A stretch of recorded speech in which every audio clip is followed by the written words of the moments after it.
loyal viewers!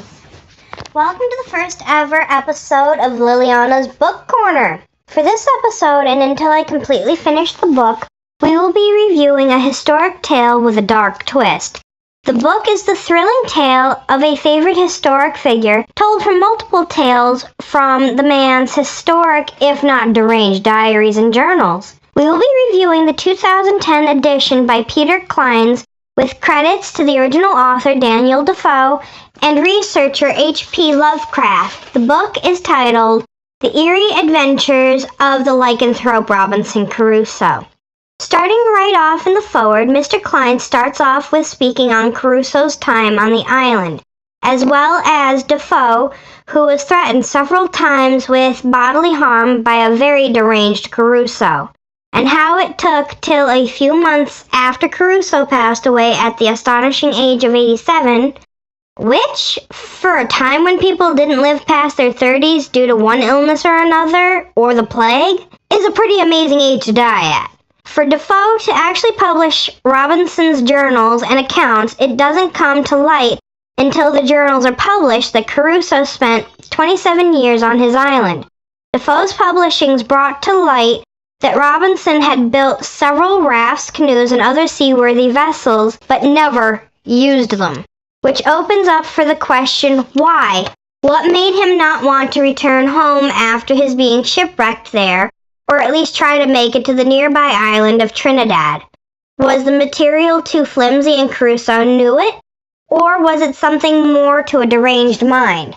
But in Defoe's publishing of Crusoe's journals, that there was more that had been concealed.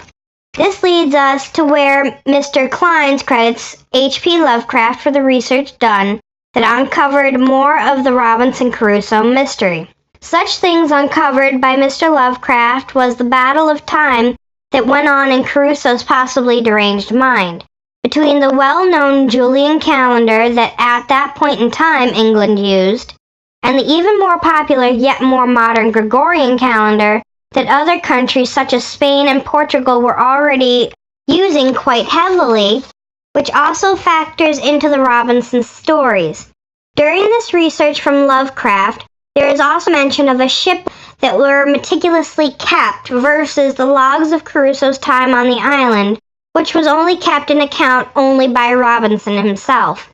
The fact that there are many inconsistencies in Robinson's timelines leads to the questions such as, was he actually shipwrecked, or was he exiled?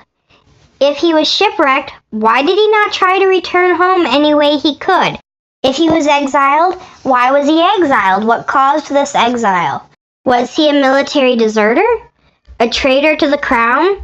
As a result of this, the Royal British Navy and the modern Trinidad and Tobago Defense Force was in shared view of Crusoe's Island after its rediscovery in 1890 that Crusoe's Island was indeed dangerous. The subsequent investigation and exploration, the British fleet began an unofficial blockade that lasted all the way through the World War II, when Trinidad and Tobago became an independent nation in 1962, which weirdly coincides with the fact they gained freedom the same year my mother was born.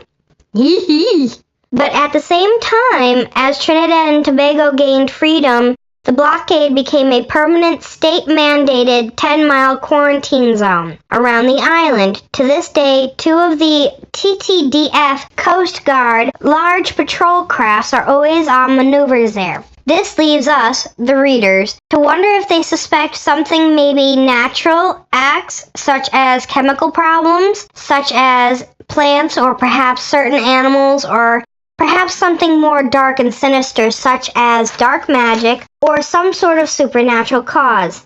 It leaves one to wonder what the real Robinson Crusoe was like, and if the reading journey we are to embark upon will reveal a much darker truth than that of which we have learned as we grew up with history classes. Until next time, fans, stay tuned and stay wormy, my little bookworms. Lilianna, signing off.